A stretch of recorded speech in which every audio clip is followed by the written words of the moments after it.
Hello, everybody, and welcome back to episode 2 on our little road to getting back to Grandmaster. That is our goal, and we will reach it. This is going to be game number 2. Looks like we have a PVZ. I've been playing a little bit. I'm thinking PVZ is my best matchup at the moment. Just because I think it's because of the metagame, to be honest. I'm also not doing my I'm keeping my build with PVZ how I used to, but my build PVT and my build PvP. I'm starting to do my PvP build again, but PVT just took so much multitasking. It's really difficult to do, so I want to practice before I start doing that. So I'm just playing safe with PVT, and it's turning into my worst matchup, PVT. But I need to be playing safe. I can't be playing risky. I just want to win these games. But let's hop into this one. By the way, if you haven't been able to tell, oh baby, listen to that. Listen to that mic. Oh, it's so good. Oh yeah. Oh yeah, it's so good. It's so good. I got a new mic for Christmas, and I am very happy with it, and I've been playing with it. I've been doing some live commentary with it. Number 4, 5, and 6, maybe even episode 7, they're all going to be live commentary. I'm starting to like that a lot more than post commentary. I mean, with post commentary, it was good for these first couple episodes, because number one, I needed to, it's hard to play and talk at the same time, so I needed to concentrate, especially just getting back on my feet. And also, I don't know, I guess with this mic, I'm really been wanting to, but also, I don't know, I just drawing a mind blank now. Isn't that wonderful? So here he comes with a pretty damn early scout. I'm kind of worried about an early pull, but that looks like 14 drones to me. So going to block his expansion, do my same build. I'm going to be doing this build all the time. The gate expand into, 3 gate pressure into tech, which most of the tech will be, I love Stargate tech, I love Twilight tech, but it's going to be Robo until I reach Master. Maybe High Diamond, I'll start changing it up, because let's just say once I hit High Diamond, like top 8 Diamond, that's when I'm going to start, because I will need to practice those strategies as well. Just want to get my multitasking up. So going ahead and throwing down the pylon, throwing out the cyber core. Got to get that zealot built. I did delay his expansion long enough. I don't like investing an entire pylon, but I do like to make it uncomfortable, so he has to throw up that pool first, and especially 15 hatch against gate first is awful. If that happens to me, you will most likely see me cannon rush and zealot rush, because the reasoning is I would just be so far behind. A 15 hatch against a gate expand, I'll be so far behind if I wanted to macro from that. So yeah, that's the reasoning. Pretty simple reasoning for that, obviously, and that's why players normally don't 15 hatch, because if the Protoss player is good enough, you will always lose. So that's how the metagame is. That's how it probably always will be. Zergs are gonna go 14 hatch, 15, 16 pool, and Protoss are gonna go, usually Forge fast expand, but I'm different. Hew. So yeah, just waiting to save up that 400 minerals. Not chrono boosting out. Chrono boosting out only probes. Getting as many sentries out as possible. Most likely going to be throwing down this Nexus right about now. I'm going to throw down 2 more gates in a Forge, which is really important when you do this build.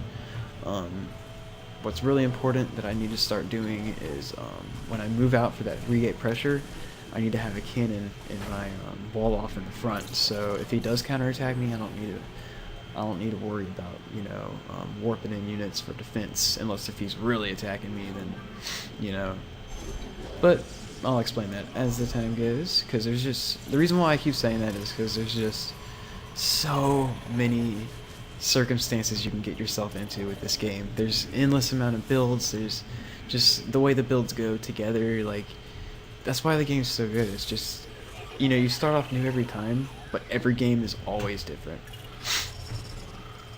Ah, man. So, supply blocked, of course, like usual. Throwing down I believe that's a forge. I like to throw down my tech once I have my natural secured, at least PVZ. So yeah, I'll probably be throwing up a robo like after I move out and have that third gas working on third and possibly fourth gas, which are very important when you're teching. Just remember, whenever you do this push, if you do, always remember to wall off, because zergling run-bys will ruin your day. I also need to throw up that cannon. Hopefully I do, but this is my second game, so I'm pretty rusty. Getting that +1, which is really, really important. Like I said last episode, it increases your zealot's effectiveness against zerglings by 33%, which is crazy good. They 2-shot the lings instead of 3-shot them, which you'll see. I mean, it adds up when you have a whole bunch of zealots, and they will obviously have a whole bunch of lings.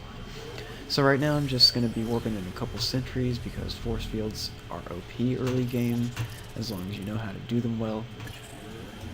Especially against zerglings. Whew. It is difficult to do it against speedlings, but the more you practice, the better it gets.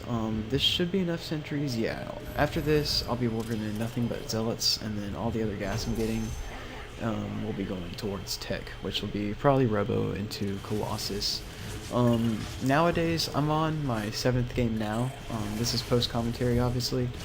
I'm starting to mix in some Stargates. Just because Void Rays are so good. Especially PvZ and PvP. Void Rays have like saved my life, So, yeah, but right now I'm just sticking it to Robo because it's super safe, probably the safest as safe as you can get. So yeah, this is exactly what this pressure is meant to do. You're supposed to snipe that third and then just recall out. There you go. And yeah, so he calls good game. Okay, that's game. He could have kept going from there, but I guess, I mean, obviously I'm ahead after that because it's 2 base to 2 base. But it's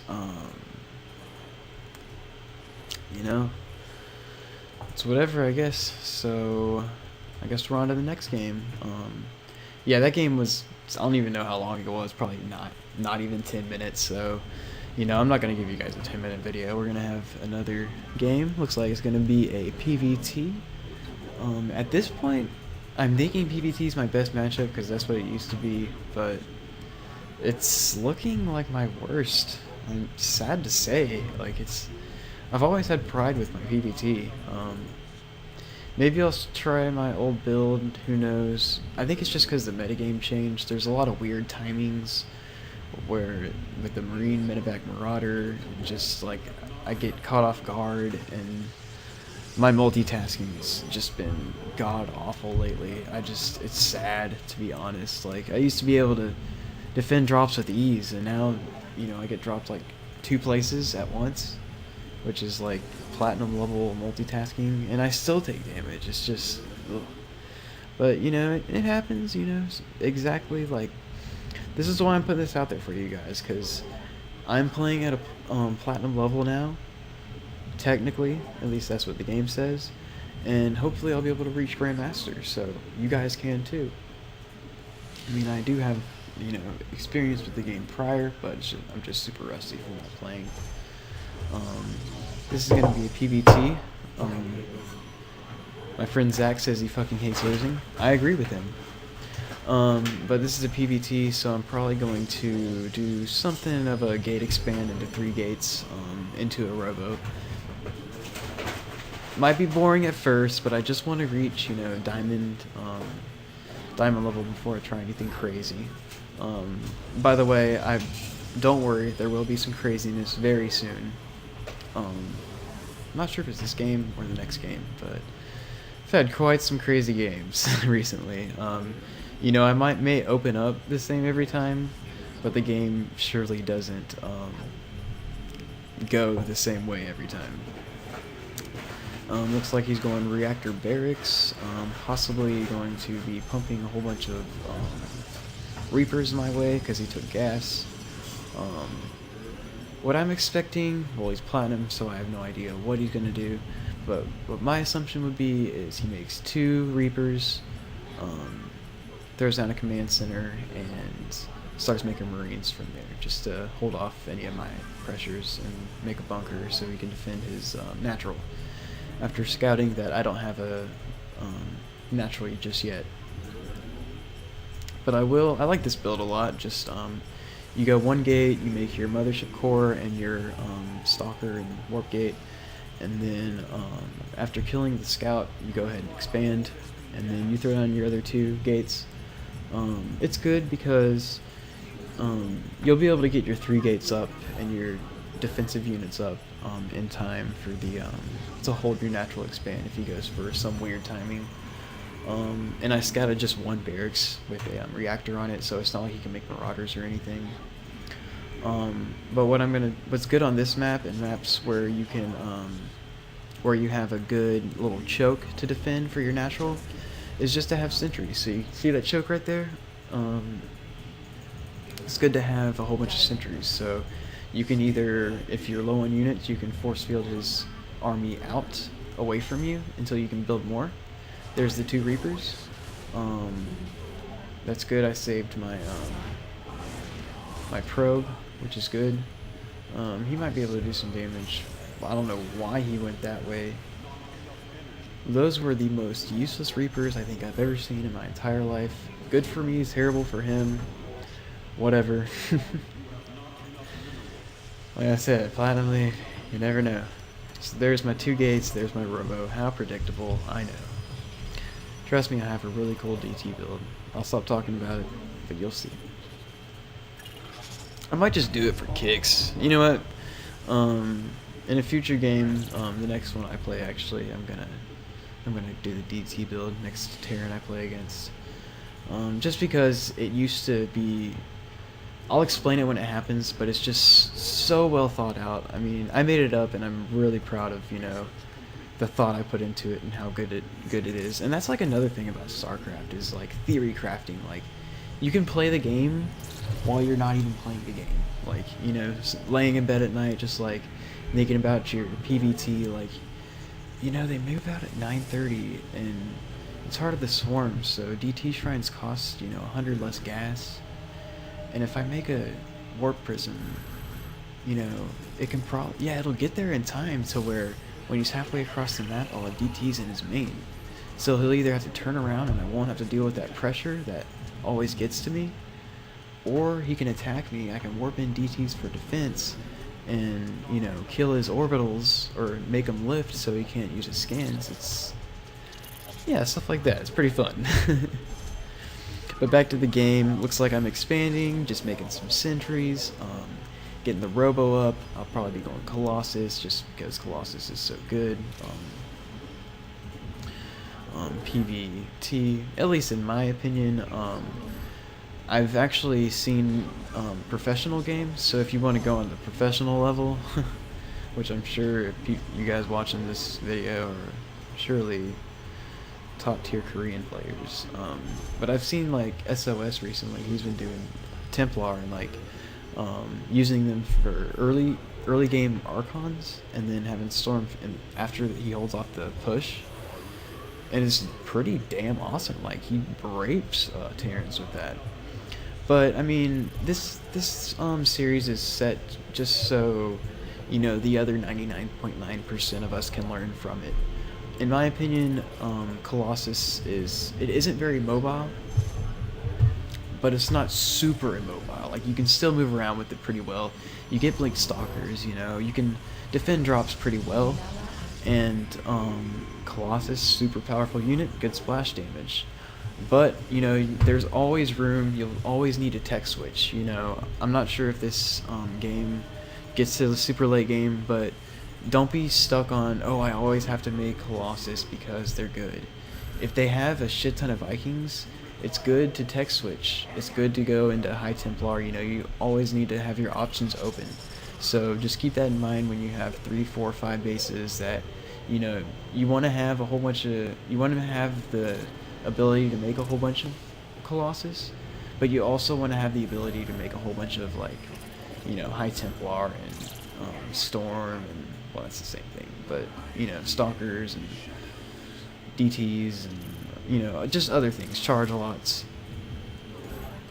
So yeah, he's moving out for his push. I'm just gonna place my 2 observers in positions to where I can see if he's either dropping me or attacking my front. He's attacking my front, as I see. I should be splitting up my army right now so it can deal optimal damage, but he scans and he sees that he won't be able to.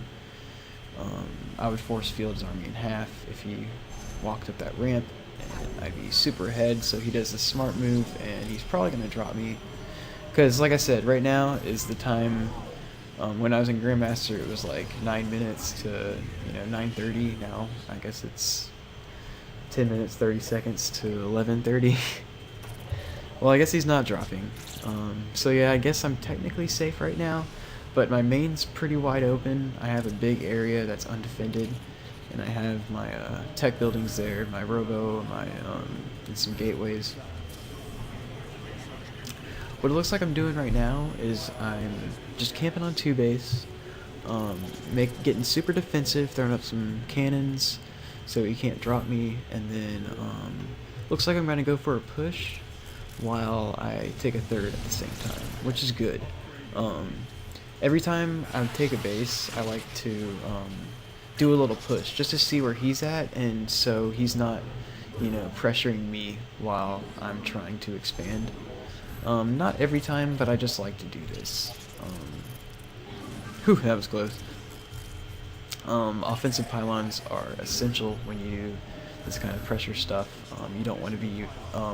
That's what's so good about warp gates is you can warp them right in their face. I don't have charge, which is sad, but I believe I have blink. I know I have 2 forges, so I should have Templar Archives. But yeah, just like I said, just doing some pressure so I can get that third up. I should have more warp gates because if let's say he drops my my third, it's completely undefended right now. He has a decent amount of units, but I'm comfortable with those Colossus. Setting up my third right now. Honestly, I'm not really. Alright, there's those warp gates, which is good. Honestly, I'm not too worried about him dropping just because he's platinum. He's defending. All his attention is devoted to defending my push. And I mean, hey, if you're a Terran watching this, keep that in mind.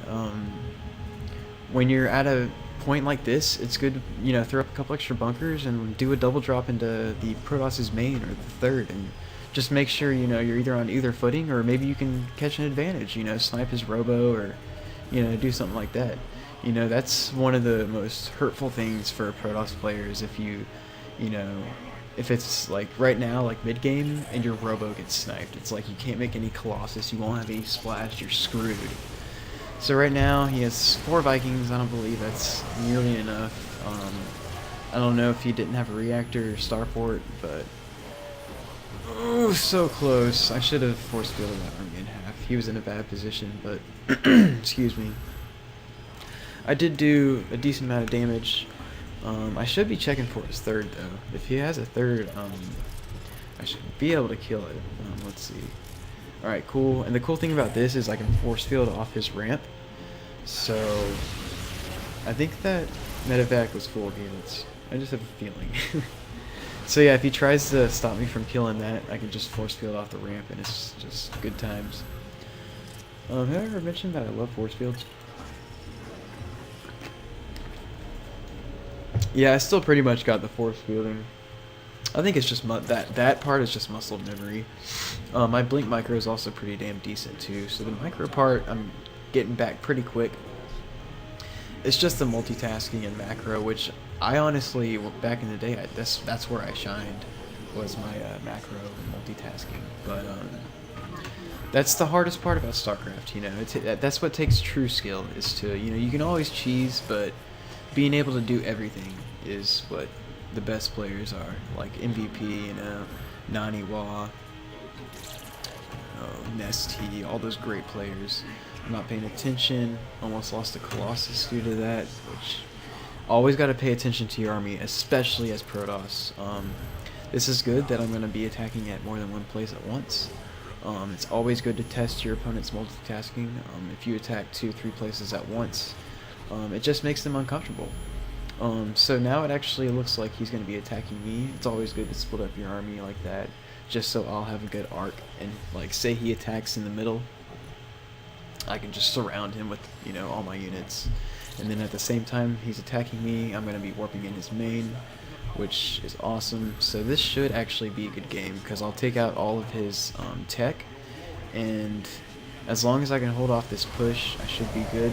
My Colossus were in not very good positions, to be honest, but you know, it's better than just sitting there in a little death ball. So yeah, that's a good game, or well, no GG as he put it, and that's about it, guys.